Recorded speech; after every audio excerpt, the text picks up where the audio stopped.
বেলডাঙ্গাতে যেটা হচ্ছে, উগ্র মৌলবাদীদের যে হুঙ্কার, কোন অনুমোদনের কাগজ দেখাতে পারবেন আপনি?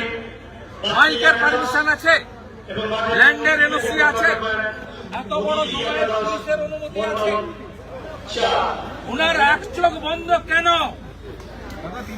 উনি মৌলবাদী মুসলিমদের কাছে, ভারতীয় মুসলিম যেসব প্রেমিক মুসলিমদের আমি বলছি না, মুসলিমদের কাছে আজকে সরকার। দেখুন, সাসপেন্ড তো করেছে, তাদের রাজনৈতিক বিষয়। উনি অনেকবার সাসপেন্ড হয়েছেন, অনেক দল ছেড়েছেন, অনেক দলে এসেছেন। আমি আজকে বলবো যে বাবরি মসজিদের নামে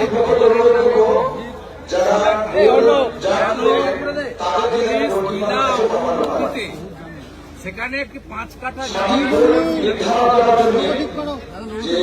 কারণ এখনো মুর্শিদাবাদ জেলায় কেন্দ্রীয় বাহিনী মোতায়েন 1 বছর হয়ে গেছে।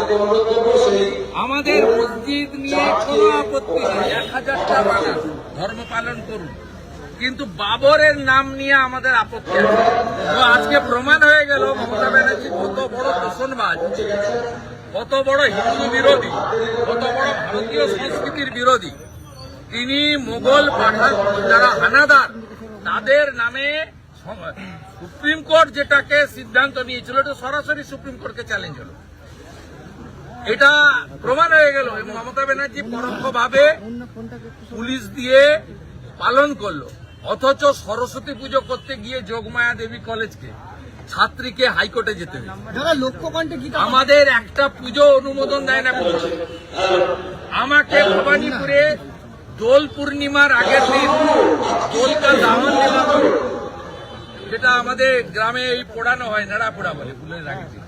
আমাকে ভবানীপুর বিধানসভায় করতে হাইকোর্টে যেতে হয়েছে, মমতার পুলিশ বাধা দিয়েছে এবং একটা ছোট্ট রাস্তাতে যেখানে জনমানব নেই সেখানে করতে হয়েছে। হিন্দু ধর্ম পালনের ক্ষেত্রে কোর্টে যেতে হয়, আর কোনো অনুমোদন লাগে না। হাজার হাজার লোককে জড়ো করে বাবরের নামে ধর্মীয় প্রতিষ্ঠান হয়, সেখানে কোনো অনুমোদন লাগে না।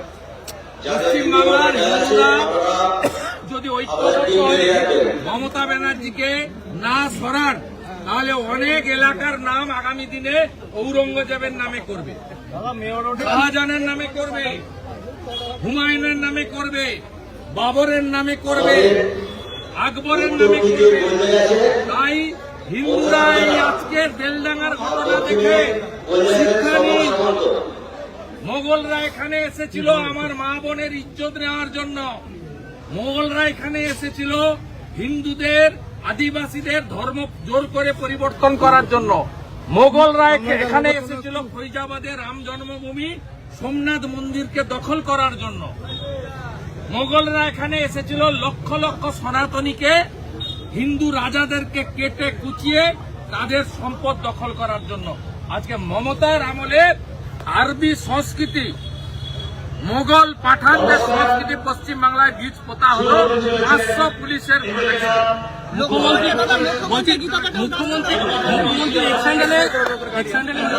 করেছেন, তিনি বলছেন যে যারা সাম্প্রদায়িকতা নিয়ে, যারা সাম্প্রদায়িকতা নিয়ে ধ্বংসের খেলায় মেতে, এক চোখ বন্ধ কেন? উনি কেন? আমরা তো অন্য ধর্মের পক্ষে আপত্তি করি না। আমার সরস্বতী পুজো, দুর্গা পুজো, রামনবমীর মিছিলে কোর্টে যেতে হয় কেন? পুলিশ বাধা দেয় কেন? আজকে অনুমতি আছে। বেলডাঙ্গাতে যেটা হচ্ছে, উগ্র মৌলবাদীদের যে হুঙ্কার, কোন অনুমোদনের কাগজ দেখাতে পারবেন আপনি? মাইকের পারমিশন আছে, ল্যান্ডের এনওসি আছে, এত বড় পুলিশের অনুমতি আছে, উনার এক চোখ বন্ধ কেন? উনি মৌলবাদী মুসলিমদের কাছে, ভারতীয় মুসলিম যেসব প্রেমিক মুসলিমদের আমি বলছি না, মুসলিমদের কাছে আজকে আত্মসমর্পণ করলেন সরকার।